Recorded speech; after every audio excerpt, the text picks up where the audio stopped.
concepts of independence by virtue of being a Medicaid provider. We must comply with federal and New York state laws regarding Medicaid fraud. Have your employee read the Concepts of Independence False Claims Act summary from the enrollment package, including the policy pertaining to false claims and false statements. Have the employee sign and acknowledge that they have read and understood the False Claims Act.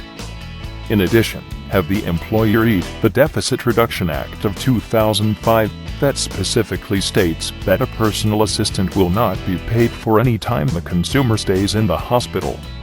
The personal assistant should immediately notify concepts when the consumer is hospitalized. Submitting timesheets to be paid or allowing the worker to clock in and out during a consumer's hospitalization constitutes Medicaid fraud. Have the employee sign the acknowledgement that they have read and understood the Deficit Reduction Act of 2005. Inform the personal assistant that they must report any actual or perceived instances of Medicaid fraud to Concept's Corporate Compliance Officer at 1-888-426-3090. All calls will be kept confidential. Provide ongoing training and education reminders to the personal assistant regarding Medicaid fraud. Remind the personal assistant that they should communicate all questions regarding Medicaid fraud to the Concept's Corporate Compliance Officer.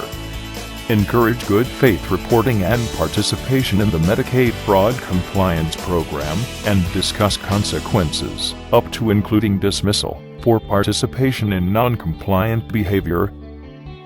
Remind the personal assistant that if they report possible instances of Medicaid fraud, there will be no intimidation or retaliation for their actions. Remember the following items. The personal assistant should not sign blank timesheets. The personal assistant should not get paid if the consumer is on vacation or out of state. All personal assistants will be checked against the New York State Office of the Medicaid and General Exclusion List. Examples of Medicaid fraud include submitting a timesheet for hours not worked, submitting a timesheet for hours when the consumer is in the hospital, asking your personal assistant for a kickback in order to keep their job, asking your personal assistant to perform responsibilities that are not included in your plan of care,